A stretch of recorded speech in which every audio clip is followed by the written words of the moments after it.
In the end, I can see only two solutions.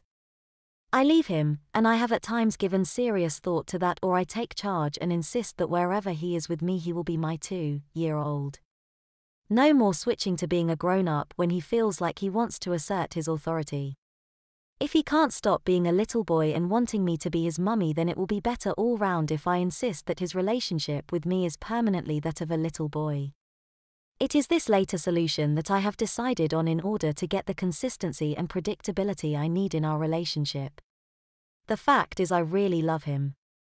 He is kind, intelligent, a good provider, and in his own way he is loving and cherishing me with all his heart.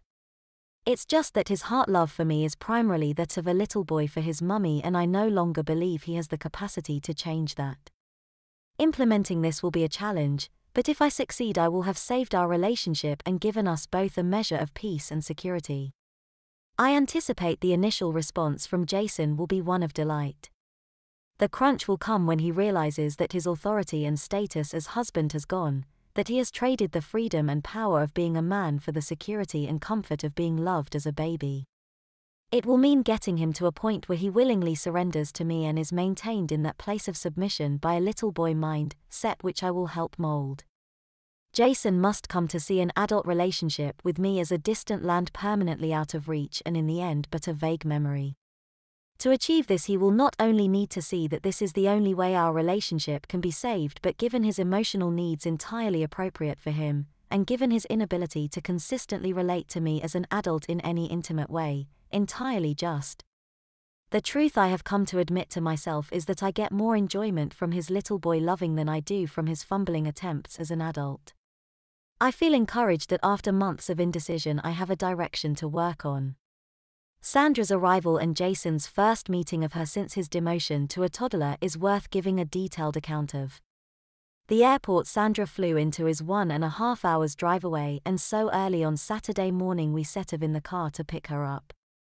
I dressed Jason in his disposable nappies underneath his work trouser pants and a nice casual shirt for the trip, but packed his cloth nappies and plastics panties to change him into for the trip home. I suggested to him that because Auntie Sandra would be sitting in the front seat on the way home and he would be in the back by himself, he might like to take Teddy for company.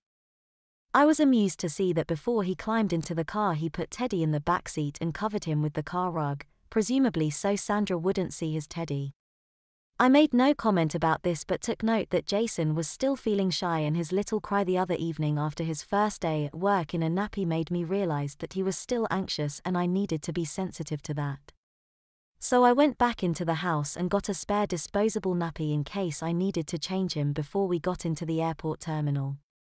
I was learning that anxious little boys equals more wet nappies.